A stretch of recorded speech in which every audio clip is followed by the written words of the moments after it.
할렐루야. 아멘. 우리는 이번 한 달 동안에 기도에 대한 말씀을 함께 나누고 있습니다. 기도에. 그래서 우리가 왜 신앙생활을 하면 가장 기본이 기도고 늘 접하는 신앙의 행위는 기도인데 우리는 왜 늘 기도가 자신이 없어지고 또 기도가 늘 형식적에 머무는가? 그래서 우리는 기도는 다름이 아니라 하나님과의 관계라고 시작을 했고요. 그 관계는 하나님과의 기도를 통해 더 깊어질 수 있고 또 그 관계의 깊어짐은 우리의 속마음까지도 다 내어놓는 대화를 통해서 그 관계가 더 깊어질 수 있다 그랬습니다. 그래서 그 관계가 깊어지기 위해서 하나님과의 관계가 더 깊어지고 위해서는 즉 우리의 기도가 더 깊어지기 위해서는 하나님 앞에 내 안에 있는 모든 마음, 생각, 일까지도 다 하나님 앞에 내어놓는 데서부터 시작이 된다고 말씀을 드렸습니다. 그래서 이것도 기도해도 돼요? 라고 하는 그 내용까지도 우리는 하나님 앞에 내어놓을 수 있을 때에 하나님과 격이 없이 더 깊은 그런 관계의 장, 기도의 자리로 나아갈 수 있다 그랬죠. 그래서 때로는 우리 안에 그 미워하는 마음, 또 원망의 마음, 그 불편한 마음, 어두운 마음, 그것조차도 다 하나님 앞에 내어놓아야 된다고 말씀드렸습니다. 그렇지 않으면 그것이 쓴뿌리가 되고요. 마치 아닌 것처럼 드리는 형식적인 기도는 왠지 하나님과의 관계가 서먹해지고 그것은 결국은 하나님과의 관계, 기도의 서먹함으로 이루어진다 그랬어요. 그래서 내 안에 있는 미워하는 마음, 원망하는 마음, 불편한 마음, 어두운 마음도 다 하나님 앞에 끄집어내야 된다. 그래야 거기서 하나님이 그러한 마음을 여러분들 치유할 수 있고 또 그런 하나님의 기도를 또 새롭게 바꿔줄 수도 있어요. 내가 자꾸만 정리해서 기도하려고 하면 안 되고요. 그 모습 그대로 하나님 앞에 나아가는 그 기도가 하나님과의 기도를 더 깊게 할 수 있다라고 말했던 겁니다. 뿐만 아니라 이제는 일상적인 나의 삶만이 아니라 때로는 이제 누군가를 위해서도 우리는 간절히 기도해야 된다 그랬어요. 중보기도라고 그랬죠. 그래서 모세가 차라리 내 이름을 지워 줘도 좋으니까 저들을 구원해 달라는 그 구원의 기도만큼의 기도도 필요한 것이고요.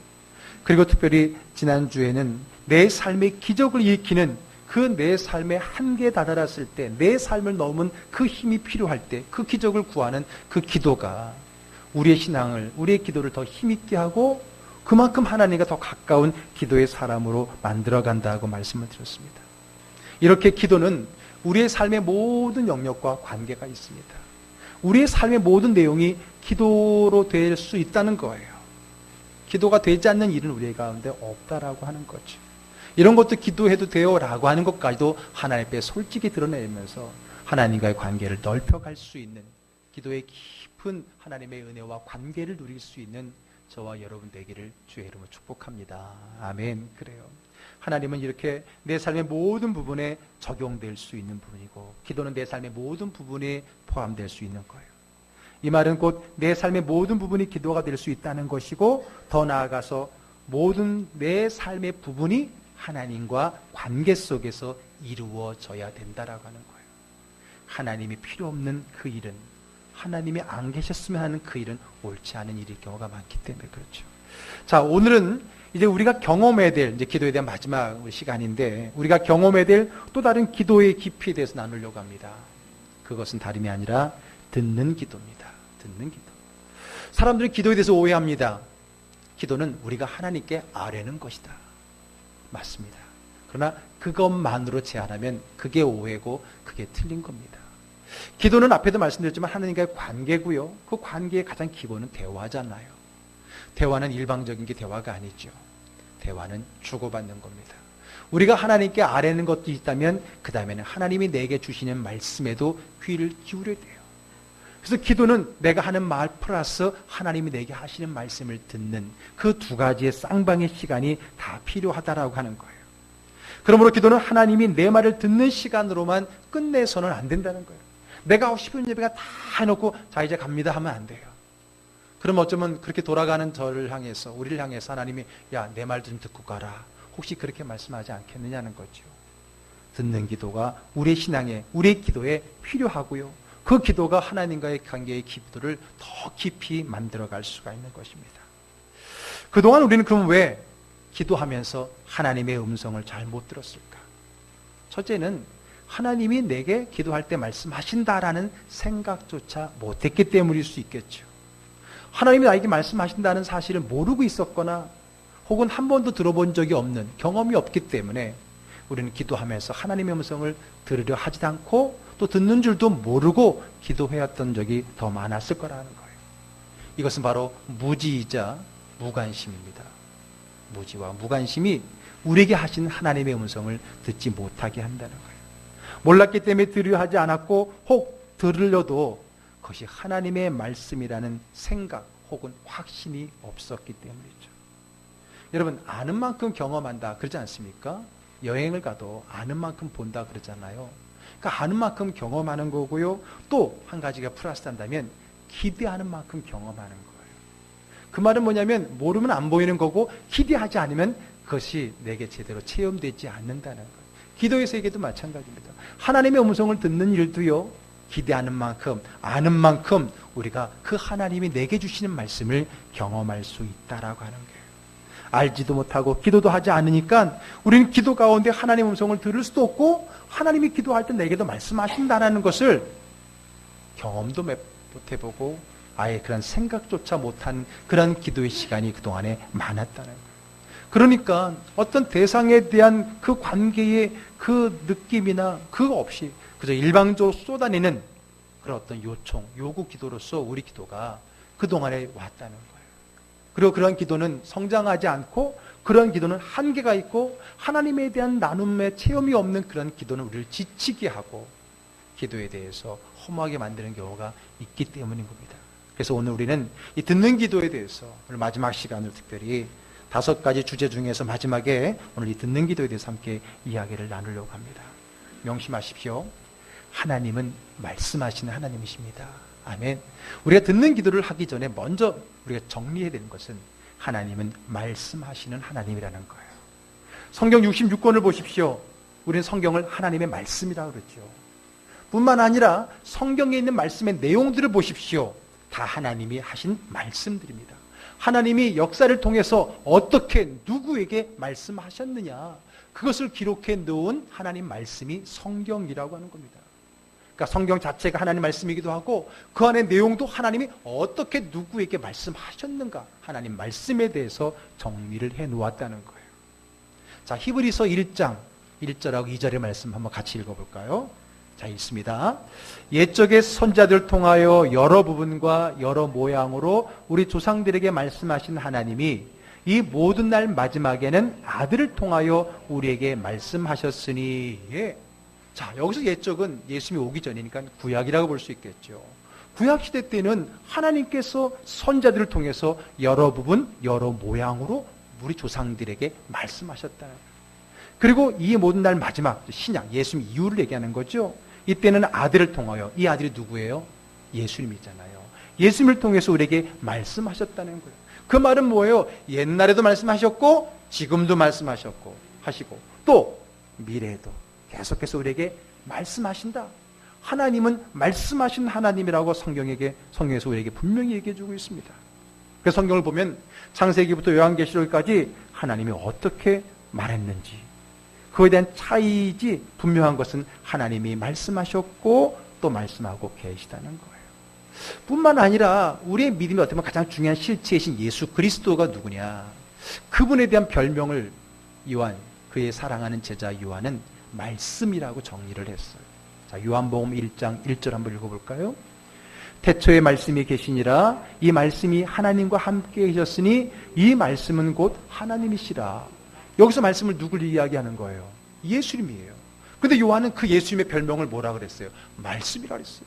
그러니까 예수님 자체가 하나님의 말씀의 실체라는 거예요. 그래서 하나님은 곧 말씀이에요. 어떻게 본다면 하나님은 말씀을 통해서 우리에게 다가오고 말씀을 통해서 우리와 만나고 그 말씀을 통해서 우리 앞길을 예비하시는 거예요.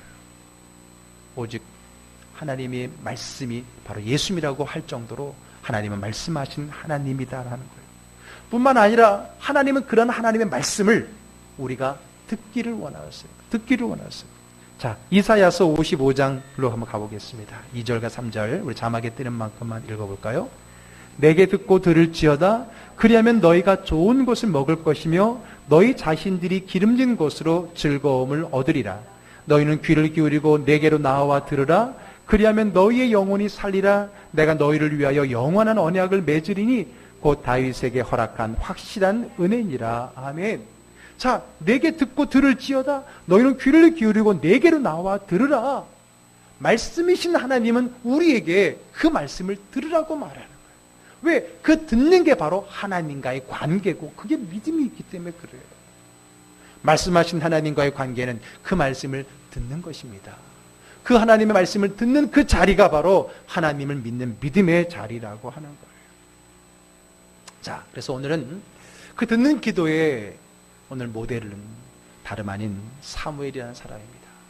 이 어린 사무엘이 처음 하나님의 음성을 듣고 하나님으로부터 사명을 받았던 오늘 사무엘상 3장의 말씀이 우리가 듣는 기도를 배우고 또 함께 나누려고 하는 그 본문의 내용입니다. 자, 우리 사무엘이 태어나고 자랐던 그 시대를 흔히 사사시대라고 합니다. 사사시대는 이제 출애굽한 이스라엘 백성들이 가나안 땅에 정착하면서 훗날 왕국시대, 왕이 다스리는 나라, 사울 왕이 생기고 그 다음에 다윗 왕이 생기던 그 왕정시대 사이, 출애굽한 이스라엘의 가나안 땅에 왕정시대가 오기까지의 시대를 사사시대라고 하는데, 그때는 왕이 아니라 사사가 다스리고 통치합니다. 물론 왕 같은 개념은 아니었어요. 12지파가 각자 자기의 땅에 살고 있다가 어려움이 있을 때에 하나님이 한 사사를 세워서 그 어려움을 극복하게 하고 믿음으로 그들을 다스리게 했던 그런 시대를 사사시대라고 하는데, 역사적으로 보거나 영적으로 본다면 그 사사시대를 가리켜서 영적 암흑시대라고 이야기합니다. 아니, 하나님께서 분명 은혜 가운데 출애굽시키시고 약속한 아브라함과 이삭과 야곱에게 약속한 가나안 땅을 줬는데 그만 그들은 거기에서 하나님을 잃어버리게 되고요. 좀 더 정확히 이야기하면 하나님만이 아니라 그 땅에서 먼저 원주민들이 믿고 있었던 바알과 아세라와 같은 우상을 겸하여 혼합하여 섬기는 죄를 범하게 됩니다. 그때가 바로 이 사사시대예요.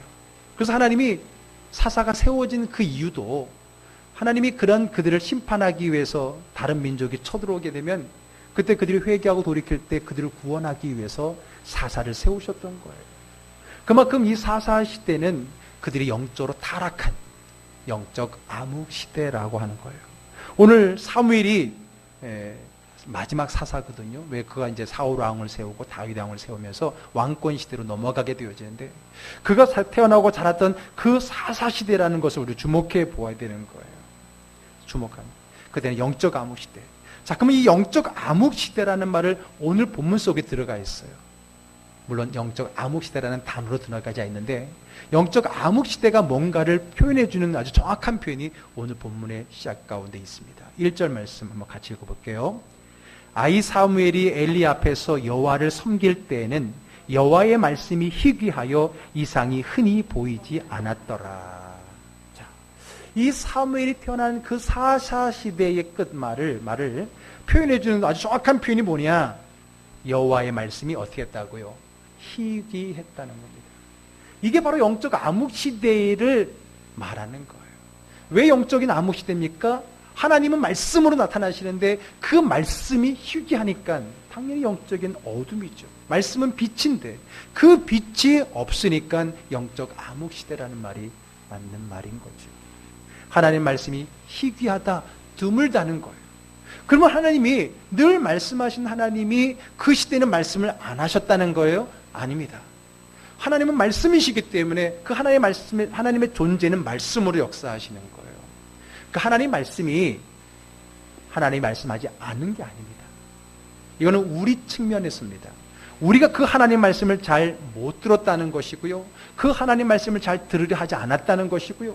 또 못 듣고 안 듣다 보면 이제는 아예 그 말씀과 무관한 삶을 살게 되죠. 그것을 가르쳐 이야기한 겁니다.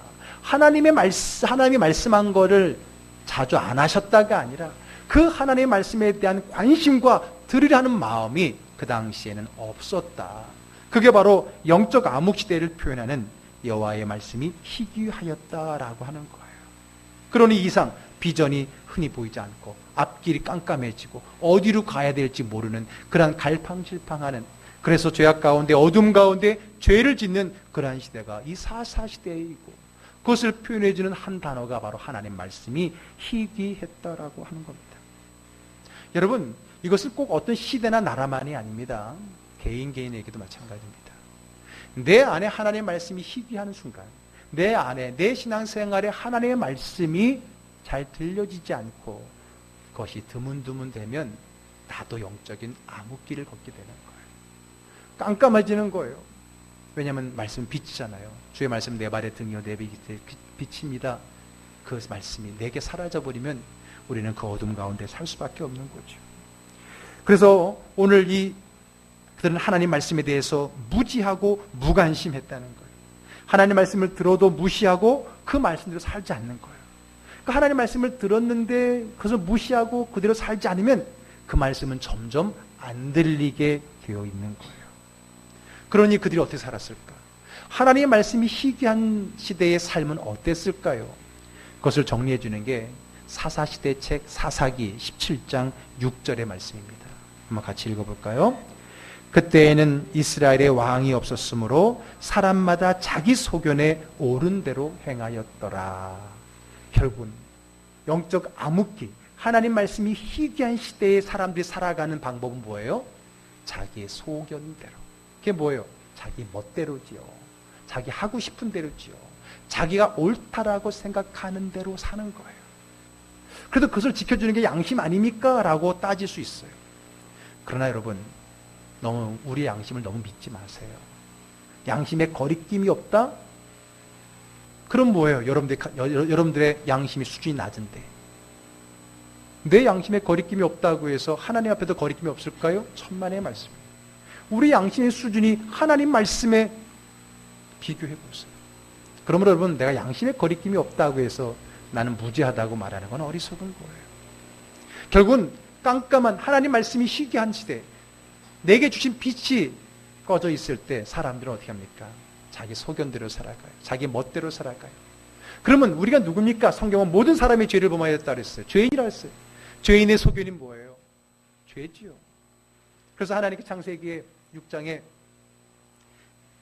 이제 이 세상을 물로 심판하는 홍수 심판 이전에 하나님의 탄식이 뭡니까? 모든 사람의 생각이 다 악하다 그랬죠. 그들이 악하고 하나님 말씀이 아닌 길은 악하고 어둠이다라고 하는 것을 우리는 알아야 돼요. 바로 오늘 이것이 오늘 처음 하나님의 말씀을 듣게 되는 사무엘이 태어났던 시대, 그가 자라고 있는 그 시대의 모습이었다는 거예요. 자, 그럼 그래도 그때의 나라마다 그 시대마다 영적 지도자가 있었잖아요. 지금 이때 영적 지도자는 누구냐면 엘리라고 하는 제사장입니다. 그 엘리라고 하는 제사장이 있었고, 우리가 알다시피 이 사무엘은 아기를 낳지 못한 한나라는 여인이 하나님 앞에 서원하면서 아들을 낳으면 내가 하나님께 바치겠습니다. 그 소원을 통해서 주신 아들이었고요. 그래서 그 아이는 젖을 떼고 나서부터는 어려서부터 성전에서 제사장을 보필하는 아이로 성전에서 숙식하며 생활하고 있었던 것입니다. 자, 그때 지도자가 영적 지도자는 엘리야였는데, 근데 문제는 그의 지도자, 아니 당시의 지도자인 그 엘리조차도 하나님 말씀에 깜깜했다는 거예요. 자, 2절의 말씀을 읽어보겠습니다. 엘리의 눈이 점점 어두워가서 잘 보지 못하는 그때에 그가 자기 처소에 누웠고. 여러분, 그냥 아무 생각 없이 읽으면은 엘리의 눈이 점점 어두워갔다. 이건 뭐 나이 들었구나. 저도 벌써 노안이 와갖고요. 이게 참 막 보려면 이렇게 찡그리고 막 보고 막 그래야 되는데, 여러분, 나이가 들으면서 눈이 침침해지고 안 보이는 건 당연하죠. 그러면 오늘 여기 기록되어 있는 말씀이 그 엘리가 나이가 많아서 눈이 잘 안 보인다, 그 얘기를 굳이 하고 싶어서 기록한 것일까요? 아니에요. 자, 그 다음 절을 보게 되면 뭔가 드러나요. 3절의 말씀 읽어보겠습니다. 하나님의 등불은 아직 꺼지지 아니하였으며 사무엘은 하나님의 궤에 있는 여호와의 전 안에 누웠더니. 자, 하나님의 등불은 아직 꺼지지 않았다라는 말을 마치 앞에 엘리의 눈이 어두웠다는 말의 반전을 비교하고 싶은 말로 기록하고 있다고 생각하지 않습니까? 여러분, 성경을 읽을 때는 어떻게 읽느냐가 중요한데, 그냥 글씨만 읽고 혹은 거기서 전달해 주는 가장 기초적인 그 내용만을 읽은 건 초보 단계고요. 그 다음에는 그 말을 쓴 그 목적과 의도, 그 말 속에 담고 있는 저자의 마음, 더 정확히 말하면 하나님의 마음을 읽어내는 것이 이게 바로 성경 읽기고 이게 성경 해석이 되는 거예요. 여러분, 오늘 성경은 기록되어 있는 하나님의 말씀이라고 한다면 하나님은 그 기록된 단어와 문장과 그런 것을 통해서 모든 글은 다 뭐예요? 문학이 되는 거죠. 문법이 있고 어떤 법칙이 있단 말이에요. 근데 하나님은 그 의도까지도 활용해서 우리에게 뜻을 전달한다고 본다면 기록된 성경은 그 기록되어 있는 단어에 주는 의미가 있고 문장이 있고 비교되는 그 의미가 있을 때 그게 메시지 가운데 드러나는 거예요. 이런 것을 찾는 게 성경을 해석하는 거거든요. 오늘 보세요. 2절에 엘리의 눈이 그냥 어두웠다라고 말하고 있는 이유일까요? 그 다음 절에 하나님이 하나님의 등불을 아직 꺼지지 않았다는 것은 그 엘리의 눈이 어두운 것과 비교를 하고 있다고 생각하지 않습니까? 그렇게 보니까 또 비교가 되는 게 보여요. 뭐냐면 2절에 그가 자기 처소에 누웠다 그랬는데 그 다음 절에는 사무엘이 어디에 누웠다고 되어 있어요? 하나님의 궤에 있는 여호와의 전 안에 누웠더니 2절과 3절을 대조하고 있는 거예요. 2절은 엘리고 3절은 사무엘이에요. 2절은 그 사사시대의 현재 일을 이야기하고 있는 거고 이제 3절은 사무엘을 통해서 새롭게 여시고자 하는 하나님의 세계를 대조하고 있는 거예요. 그렇게 보여지지 않습니까? 그래요. 여기 암시가 있는 겁니다. 눈이 어두웠던, 그래서 보지 못했던 곳에 하나님의 등불은 아직 꺼지지 않았다. 그들을 향한 하나님의 말씀은 아직 멈추지 않았다.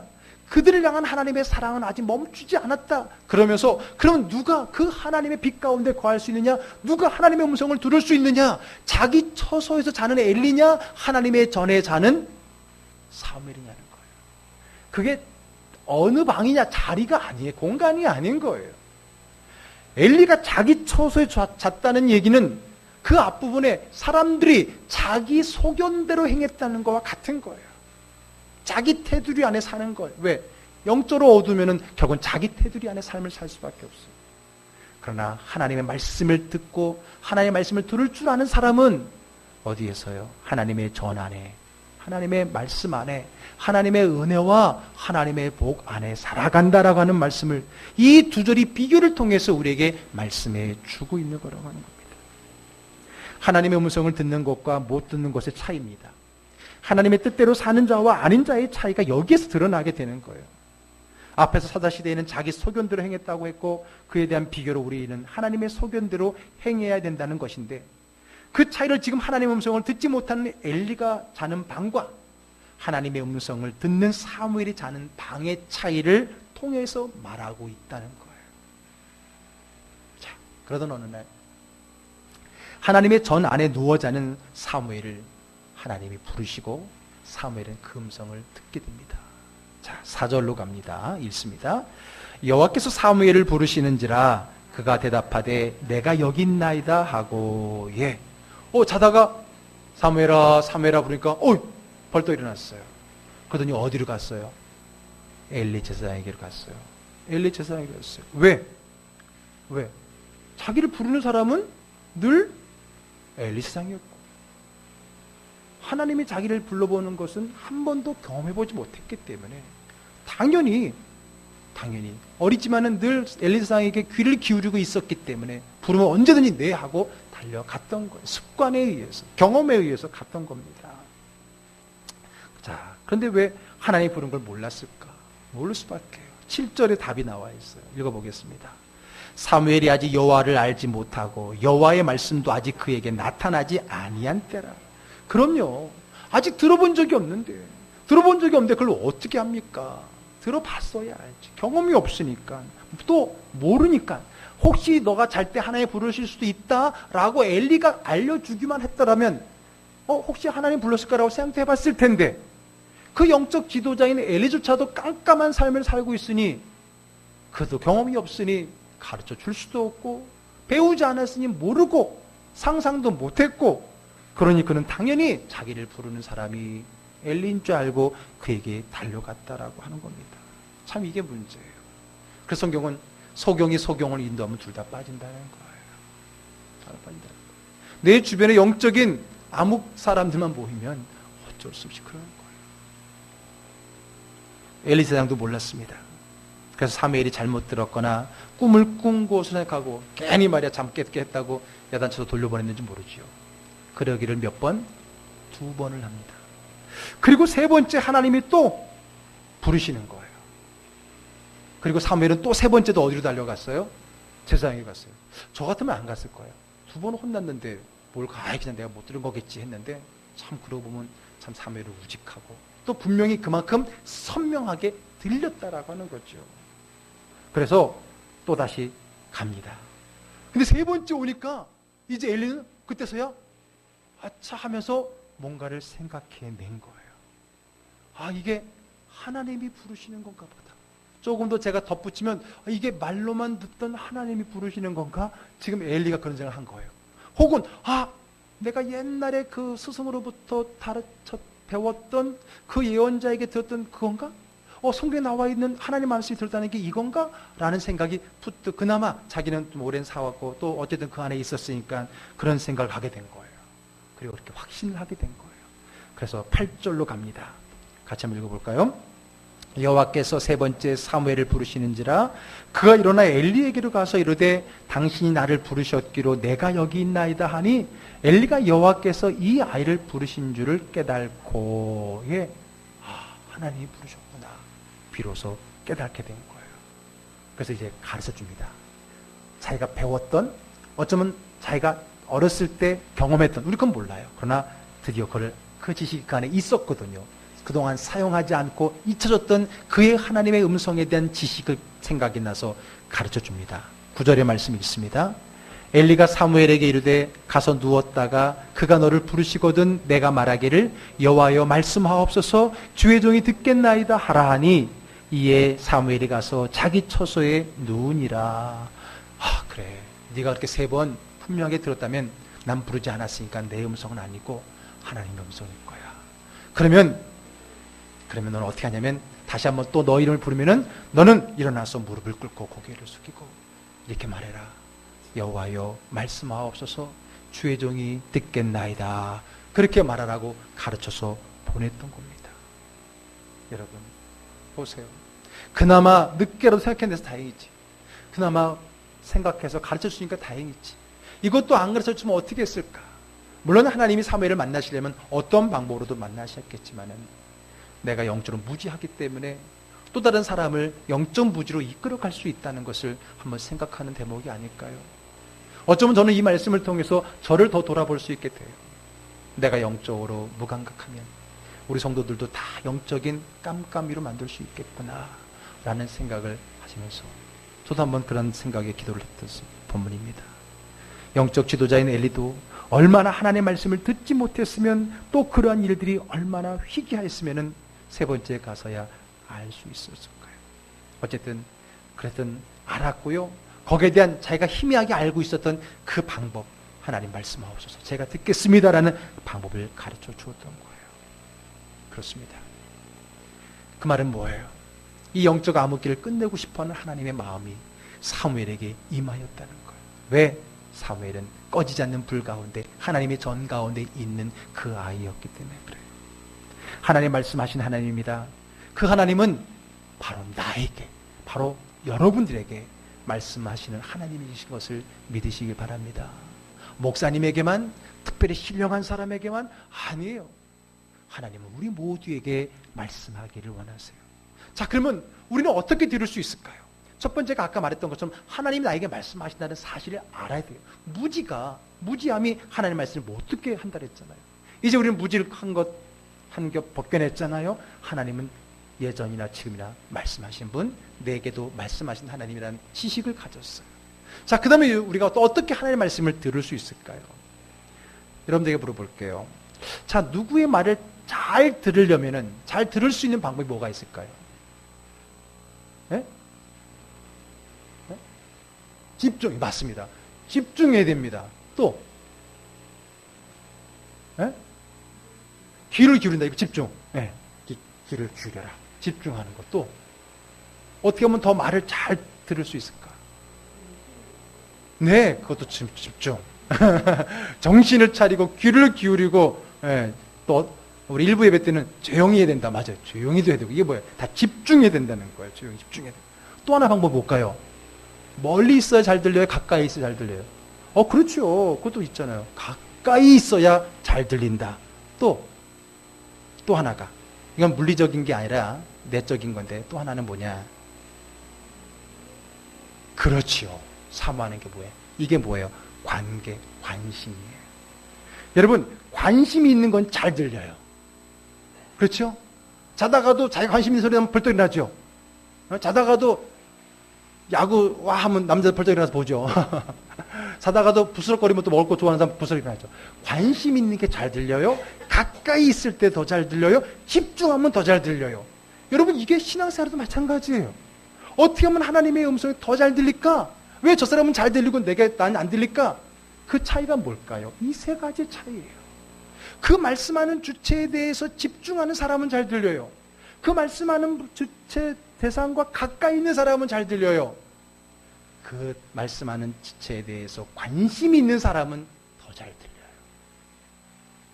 굳이 풀어 얘기하지 않아도 알겠죠. 왜 내게 안 들립니까가 아니에요. 내가 이 세 가지를 하지 않고 있기 때문에 하나님의 음성이 잘 들리지 않는다라고 하는 거예요. 가까이 가야 되는 거예요. 성경은 말합니다. 들을 귀 있는 자는 복이 있을지어다. 그렇잖아요. 들을 귀 있는 자가 복이 있다 그랬어요. 이 들을 귀가 뭘까? 누구 귀는 뭐 이렇게 커 잘 들리는 게 아니에요. 그 들을 귀가 뭘까? 듣는 자세인 거예요. 듣는 자세인 거예요. 듣는 자세. 하나님 앞에 집중하는 거예요. 하나님 앞에 가까이 가는 거예요. 그 하나님 앞에 관심 있는 사람이 들리는 거예요. 관심 있으면. 관계. 그건 관심은 관계예요. 이 옆방에 주일학교 애들이 예배를 쭉 다 드리고 있는데 그 중에 애가 하나 우는 소리가 딱 나면 신기하죠? 여기 있던 한 엄마가 딱 일어나는데 정확하게 그 아이가 울고 있어요. 그렇죠? 참 신기하죠? 우리는 몰라. 근데 그 엄마는 알아. 왜? 그 아이의 관계 때문에, 관심 때문에 그 많은 아이들 속에 자기 아이의 울음을 찾아낼 수 있는 거예요. 하나님도 마찬가지예요. 그러므로 여러분, 하나님의 음성을 듣는 거는 한마디로 말해서 관계라고 하는 거예요. 관계. 기도는 관계라고 하는 거예요. 우리가 왜 기도해야 되느냐? 뭔가를 이루기 위해서가 아니라 하나님과의 깊은 관계를 누리기 위해서라고 하는 것입니다. 그러면 여러분 보세요. 하나님께 집중하고 하나님께 가까이 가고 하나님에 대해 관심 있는 시간이 어느 시간일까요? 어느 시간이야? 그 기도 시간, 또 예배 시간. 그렇죠? 그 시간에는 내가 하나님 앞에 가까이 나왔고 지금 하나님 말씀에 대해 듣고 있고, 그리고 여러분 집중하고 있잖아요. 하나님 말씀에 대해서. 다른 거에 집중하는 분들이 몇 분 있는지 모르겠는데, 그렇죠. 그러면 이 시간은 하나님 음성이 들리는 시간이에요. 근데 문제는 여러분 안 들리는데요. 그거는 이제 하나님이 나에게 어떤 방법으로 말씀하시는가를 잘 모르기 때문이니까. 그 다음에 그거를 배우면 되는 거예요. 근데 지금 그걸 다 얘기하면은 이건 완전히 강의가 돼버리고요. 여러분들에게 좋은 책 한 권을 소개할게요. 우리가 지난 2달 동안에 우리 김미진 강사의 왕의 저정이라고 하는 그 부흥회를 8번의 그 집회를 쭉 우리가 오후마다 듣고 은혜 받았잖아요. 그분이 영향받았던 그 영적 스승, 예수전도단 전 대표였던 홍성건 목사님이 쓰신 왕의 음성이라는 책, 그러니까 왕의 저정 다음에 나온 책이 왕의 음성인데, 여러분 저는 그 책을 여러분에게 권합니다. 제가 이 왕의 저정 책을 읽고 난 다음에 이어서 그걸 읽어봤더니, 제가 그동안에 여러 가지 많은 외국인들이 쓴 왕의 음성, 그러니까 하나님 음성 듣는 책, 그런 어떤 책들을 많이 봤는데, 저 번역서들은 좀 약간 번역이라다 보니까 좀 어렵기도 하고 그런 부분들이 많은데, 제가 읽었던 그 하나님의 음성을 듣는 것에 대한 내용 가운데 가장 쉽게 정된 책이 왕의 음성인 것 같아요. 거기는 특별히 그 왕의 제정 강사였던 그 김미진 간사가 그 중간중간에 송성곤 목사님이 이 이론을 제시하면 그 밑에다 그 이론을 자기가 경험해봤던 자기 간증을 그대로 이어서 붙여놓으니까 더 잘 이해하기 쉽고 여러분들이 충분히 배우고 익히고 따라할 수가 있어요. 그래서 저는 여러분 그 부분 어떤 방법으로 하나님의 말씀을 들을 수 있고 구별할 수 있는가는 여러분들에게 그 책을 소개하니까 여러분들 한번 스스로 사보세요. 우리 그래서 같이 구입해서 하는 건 좀 안 하려고 힘들어. 하도 신청이 늦고 막 그래갖고 안 되겠어. 한번 여러분들 그런 신앙의 욕심을 가지고 한번 읽어보시기를 바라요. 어쨌든 오늘 이 시간, 여러분 기도 시간, 특히 기도는 하나님과 1대1 자리 아닙니까? 그만큼 더 친밀하고 가깝고 하나님 앞에 집중하는 시간이기 때문에 오늘 듣는 기도, 내가 하나님의 말씀을 잘 들을 수 있는 시간이라고 하는 거예요. 지금도 여러분 설교 말씀을 통해서 여러분들에게 지금 마음속에 울리고 있는 그 말들이 하나님 말씀이에요. 좀 듣고 있는 거예요. 김병근 목사의 말을 통해서 하나님의 음성을 듣고 있는 거예요. 그런 마음을 가져야 돼요. 하나님 열심히 말했구만 하나도 못 들었다라고 말하는 건 내가 어리석기 때문이고 모르기 때문이라는 거죠. 어쨌든 기도 시간에, 특별히 기도 시간에는 하나님과의 깊은 관계의 시간이기 때문에 하나님의 음성을 듣기에 최적의 시간이고 하나님의 말씀이 잘 들려올 수 있는 시간, 혹은 묵상, 조용히 큐티라고 콰이어 타임, 조용한 시간이라고 표현하잖아요. 이 묵상의 시간에 우리가 말씀을 기초로 하나님 앞에 기도하면서 묵상하면서 들은 하나님의 말씀은 맞아요. 그러면 그게 하나님의 말씀인지 아닌지는 어떻게 합니까? 그것을 구별할 수 있어야 돼요. 근데 여러분, 그 구별은 배워서 되는 게 아니에요. 자꾸 들어보면 돼요. 자꾸 들으면 그 차이를 알게 되는 거예요. 근데 우리는 자꾸만 실습하기 전에 자꾸만 뭔가를 가르치려고 하고 실습은 안 하니까 문제가 되는 겁니다. 어제 우리 남자 목장 몇몇 식구들과 함께 바다 낚시를 다녀왔습니다. 쭈꾸미 낚시. 새벽 3시 반에 출발해갖고 동이 트는 큰 역에 있는 바다를 나가서 쭈꾸미를 낚시하는데, 우리 교회 베테랑 성도가 있잖아요. 그래서 이렇게 하는 겁니다 하는데 못 알아듣죠. 뭐 그냥 그런가 보다 하고 주어진 낚싯대를 가지고 내립니다. 이게 쭈꾸미인지 뭔지, 뭐가 잡히는 건지, 어디가 땅인지 몰라요. 그러나 한참 하다 보니까 바닥이 느껴지고 뭔가 그 찌를 딱 얹는, 낙지는 이렇게 쭈꾸미는 이렇게 덮치는 거니까 덮친 듯한 느낌이 갖는 거죠. 그래서 이렇게 끌어올리는 거예요. 그러다 보면 낙지이기도 하고 어떨 때는 아닌 것 같기도 하고, 거기에 있는 남 무게를 내가 낙지의 무게로 착각을 하기도 하고. 그걸 어떻게 알아요? 해봐야 하는 거예요. 그냥 이렇게 하면 돼요. 그러면 잘 몰라요. 안 해봐서는 그 이야기가 이해가 안 돼요. 그러나 하다 보니까 점점 그게 이해가 되는 거죠. 그러다 보니까 나름대로 쭈꾸미를 재밌게 낚았는데, 한 가지 문제는 이거보다 더 좋은 갑오징어를 낚아야 되는데 이 갑오징어는 크고 더 비싸다는 거예요. 근데 그건 안 잡혀. 아무래도 쭈꾸미만 올라오는 거야. 근데 옆에는 갑오징어가 막 이만한 게 올라와서 먹물을 쏘고, 한 마리 간신히 어떻게 하다 보니까 잡혔는데 결국 배에 못 들고 떨어져 버려서 아깝게 날려버렸는데, 근데 보니까 베테랑들은요 오히려 갑오징어를 많이 낚는 거라고. 그거 어떻게 알아니까 그 손맛으로 안다는데 그걸 어떻게 알아?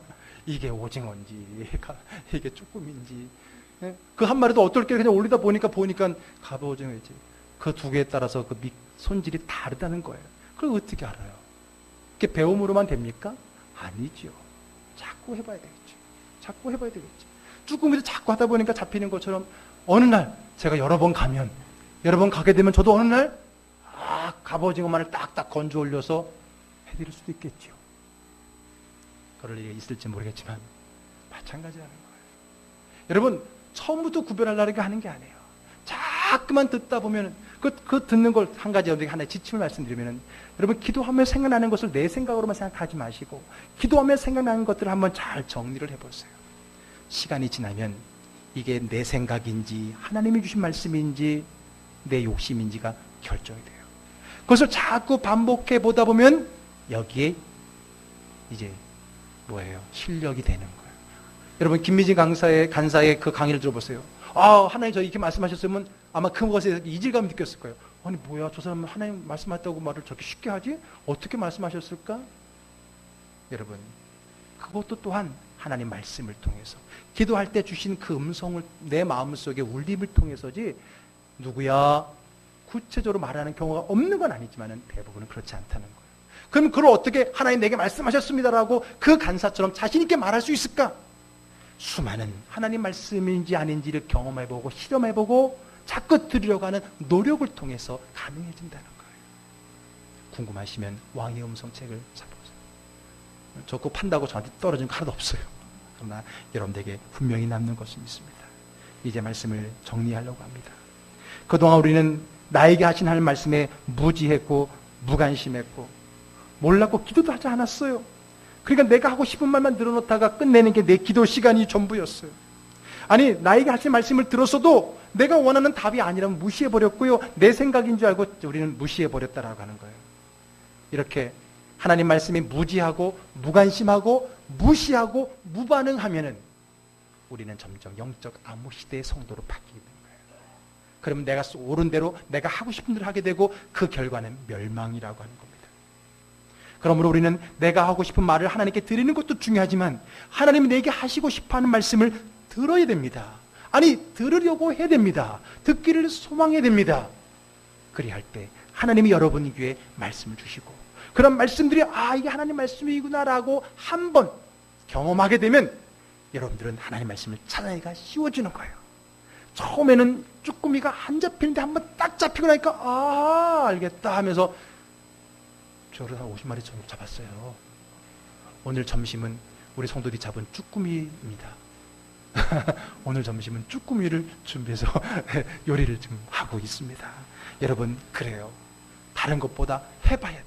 자꾸 기도하면서 하나님 말씀을 들으려 하고 이 말씀이 하나님 말씀인지 아닌지를 자꾸만 찾으려고 노력할 때 비로소 선명한 하나님을 구별하고 들을 수 있는 기가 열리는 거예요. 그때 중요한 포인트가 있어요. 보니까 낚시에도 포인트가 있대요. 아무데서나 하는 게 아니라 요 포인트가 있대요. 네, 그 포인트가 뭘까? 주여 말씀하옵소서. 주의 종이 듣겠습니다. 이런 표현이 좀 어려운 초신자들은 주님 좀 말씀 좀 해주세요. 내가 들을 테니까. 이렇게 말씀하실 거예요. 그런 기도와 그런 자세를 통해서 하나님의 말씀을 듣는 때에 하나님의 음성을 경험해서 영적 암흑기에 그 암흑이 거쳐지고 진정한 빛의 세계 하나님의 말씀대로 되어지는 능력의 기도, 하나님과 깊은 관계의 기도, 나도 주님 내게 말씀하셨습니다. 자신 있게 말하고 살아갈 수 있는 그러한 믿음의 성도가 되기를 주의 이름으로 축복합니다. 기도하겠습니다.